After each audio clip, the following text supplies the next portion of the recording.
अस्सलाम वालेकुम व्यूअर्स। आज हम मौजूद हैं एक नए शहर में जिसे कहते हैं हैदराबाद। कल रात यहाँ पहुँचे, आज सुबह ही हम बाहर निकले विज़िट करने के लिए मक्का मस्जिद। आज हम मौजूद हैं मक्का मस्जिद में। मक्का मस्जिद हिस्टोरिकली काफ़ी फेमस है, एक बहुत बड़ी मस्जिद है। इसमें तकरीबन 10,000 के करीब लोग नमाज़ पढ़ सकते हैं। आइए इसे विज़िट करते हैं और देखते हैं इसकी खासियत है। आज काफ़ी दिनों के बाद हम कहीं घूमने निकले हैं। वो जगह है हैदराबाद, जिसमें हैदर का मतलब शेर और बाद का मतलब शहर होता है, यानी शेरों का शहर। हैदराबाद का अपना एक खास इतिहास है और इसमें कई खास ऐतिहासिक इमारतें भी मौजूद हैं, जिसकी शुरुआत आज हम हैदराबाद की सबसे बड़ी मस्जिद और देश की कुछ बड़ी मस्जिदों में से एक मक्का मस्जिद से कर रहे हैं। अस्सलाम वालेकुम दोस्तों, मेरा नाम है मोहम्मद उबैद खान और आप देख रहे हैं उबैद खान रिकॉर्डिंग। मक्का मस्जिद भारत के हैदराबाद में एक विशाल मस्जिद है। यह शहर की सबसे बड़ी मस्जिद है और तकरीबन 10,000 लोगों की कैपेसिटी वाली देश की सबसे बड़ी मस्जिदों में से एक है। मस्जिद 17वीं सदी के दौरान बनाई गई थी। यह हैदराबाद के पुराने शहर के लिए पहली मस्जिद के तौर पर काम करती है और चार मीनार, चौह मोहल्ला पैलेस और लाड बाजार के ऐतिहासिक स्थलों के करीब मौजूद है। इस मस्जिद को कुतुब शाही ख़ानदान के छठे सुल्तान मोहम्मद कुतुब शाह ने इस्लाम की सबसे पाक जगह मक्का शहर से लाई गई मिट्टी से ईंटें बनवाईं और उन्हें मस्जिद की बीच की मेहराब को बनाने में इस्तेमाल किया। इस तरह मस्जिद को इसका नाम मक्का मस्जिद दिया गया। मस्जिद के एंट्री गेट से एंट्री करने पर मस्जिद के बाएं तरफ एक कमरा और दाईं तरफ एक पानी से भरी हुई हौज दिखाई देती है, जिसके बीच में एक फव्वारा लगा हुआ है। ये नमाजियों के वजू करने के काम आती है। दाईं तरफ जो कमरा या एक बड़ा सा मंडप है, ये नवाबों की आरामगाह है। मस्जिद के दक्षिणी कोने की ओर आसफ जाही शासकों और परिवार के सदस्यों की संगमरमर की कब्रें हैं। इस कब्रगाह या आरामगाह का एंट्री गेट बहुत खूबसूरत है। रचेस से बना ये स्ट्रक्चर आसफ जहाँ शासकों की हुकूमत के दौरान बनाई गई थी। कहते हैं पहली आसफ जहाँ फर्स्ट और आखिरी कब्र आसफ जहाँ 7th की है। आसफ जहाँ शाही खानदान के परिवार की ये कब्रों वाली आरामगाह की एक जगह के दोनों सिरों पर उसके और इसके बहुत अधिक हिस्से में 2 आयताकार ब्लॉक हैं, जिसमें हर एक पर 4 मीनार हैं। इन मीनारों में कम सजावटी दीवारें और मेहराब के साथ खूबसूरत बालकनियां हैं। दक्कन इलाके पर 4 सदी के मुगल हुकूमत के दौरान औरंगजेब शासन के दौर में मस्जिद को बनाकर पूरा किया गया था। निज़ामों के शासन में भी इसने अपनी अहमियत बरकरार रखी और 1803 में निज़ाम अली ख़ान के इंतकाल के बाद उन्हें मस्जिद के साउथ एंड यानी कि दक्षिणी कोने पर दफनाया गया। दफनाने की यह प्रक्रिया उनके वारिसों द्वारा 1911 तक 100 साल से भी ज़्यादा वक्त तक एक परंपरा के तौर पर जारी रखी गई। 1914 में जब महबूब अली खान, जिन्हें प्यार से पाशा कहा जाता था, को दफनाया गया था, तब कब्रों के ऊपर एक मंडप यानी छत वाला एक कमरा बनाया गया, जिसने मस्जिद की मुख्य ऊंचाई बदल दी। इस मंडप में संगमरमर से बने चबूतरे पर 10 से ज़्यादा कब्रें बनी हुई है और बीच वाली एक कब्र को चादर से ढका गया है। मस्जिद हैदराबाद के इतिहास की कुछ सबसे ख़ास लम्हों की गवाह रही है। 16वीं सदी की शुरुआत में फारस के शिया तुर्कमैन सुल्तान कुली कुतुब अल मुल्क अपने कुछ रिश्तेदारों के साथ आधुनिक ईरान से दिल्ली चले आए।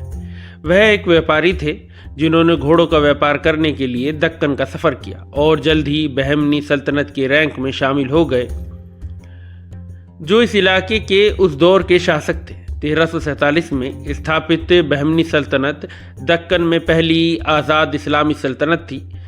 1518 में सल्तनत छोटे छोटे गुटों में टूट गई। सुल्तान कुली कुतुब अल मुल्क ने आज़ादी का ऐलान कर दिया और गोलकोंडा के कुतुब शाही ख़ानदान की नींव रखी। मक्का मस्जिद को सन 1617 में गोलकोंडा यानी अब के हैदराबाद के छठे कुतुब शाही सुल्तान मोहम्मद कुतुब शाह के सल्तनत के दौर के दौरान शुरू किया गया था। कहा जाता है कि लोक परंपरा के मुताबिक सुल्तान मोहम्मद ने मस्जिद की नींव रखने के लिए शहर के मजहबी बुजुर्गों को बुलवाया। वह किसी ऐसे इंसान की तलाश में थे जो अपनी रोज़ की इबादत से कभी ना चूका हो, लेकिन कोई आगे नहीं आया। कहते हैं कि चूंकि सुल्तान ने 12 साल की उम्र से अपनी रोज़ की नमाज कभी नहीं छोड़ी थी, इसलिए सुल्तान ने खुद इसकी नींव रखी। मस्जिद को बनाने के लिए कम से कम 8000 मजदूरों के ग्रुप को काम पर लगाया गया था। लेकिन गोलकुंडा की जीत के बाद ये रियासत सम्राट औरंगजेब के अधीन आ गई। मस्जिद को मुगल सम्राट औरंगजेब ने 1693 में पूरा करवाया। मक्का मस्जिद को कुतुब शाहियों के बेहतरीन आर्किटेक्चर वर्क में से एक माना जाता है।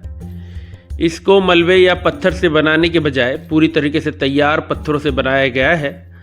मस्जिद की नमाज यानी इबादत वाले कमरे की लंबाई 225 फुट है और चौड़ाई 180 फुट है और इसकी छत 75 फीट ऊंची है।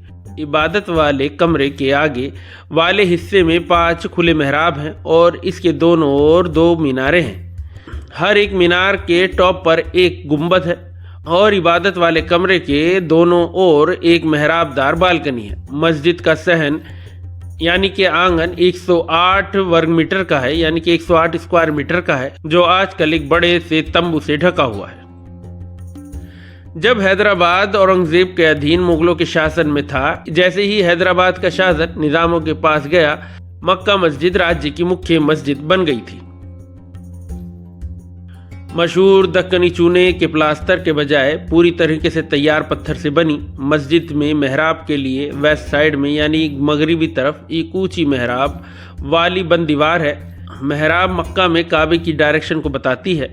मस्जिद की भव्यता ऐसी है कि इसमें किसी भी समय 10,000 तक नमाजी रह सकते हैं, ऐसा माना जाता है।